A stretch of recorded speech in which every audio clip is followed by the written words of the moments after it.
There is a rather comforting assumption most people carry with them. It goes something like this: my thoughts are mine.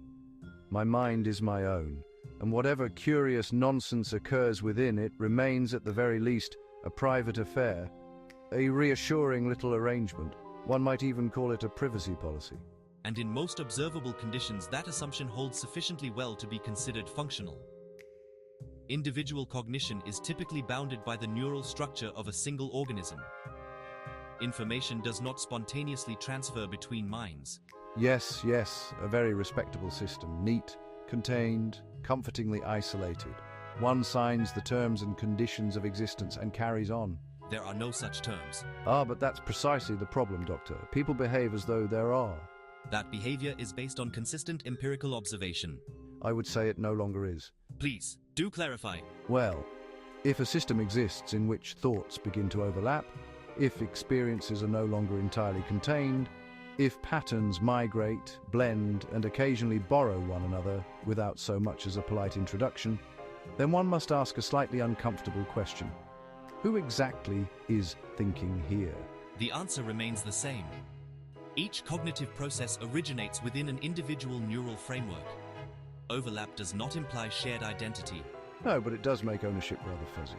Fuzzy is not a scientific term. And yet remarkably descriptive. Let us imagine, for a moment, a perfectly ordinary thought, something simple, a fear perhaps, or a memory, or one of those delightful half-formed ideas that arrive uninvited and refuse to explain themselves. Now imagine it appears not only to you, but to someone else.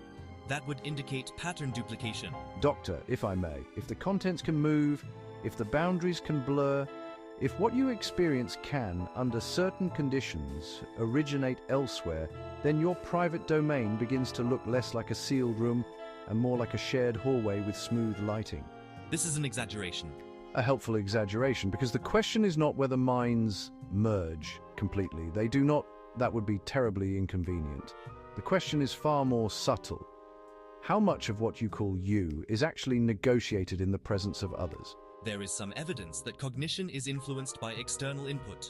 Social, environmental, contextual factors. Oh, much more than influenced, shaped, refined, stabilized, curiosity-mongerers, wanderers of thought. You have already experienced this, a conversation that changes how you think, an idea that feels like yours until you remember where you heard it, a mood that arrives without explanation and leaves just as quietly. These are standard cognitive phenomena. Yes, in isolation. Now place them in a shared substrate and remove the neat little walls. Allow patterns to persist beyond the mind that produced them, and suddenly privacy becomes a rather optimistic assumption.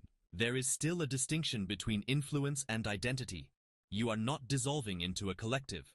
No, but you are less alone than you think. Which introduces a complication. Oh, probably several. If cognition contributes to the structure of the shared environment, and that environment, in turn, influences cognition, then the boundary between observer and system becomes unstable. There it is. This is not humorous. No, but it is interesting because it leads us to a rather elegant conclusion. You are not merely observing Wyrdspace, you are participating in it, not entirely, not completely, but enough that your presence has consequences. And if that is the case, then consciousness may be considerably less private than it has been advertised to be.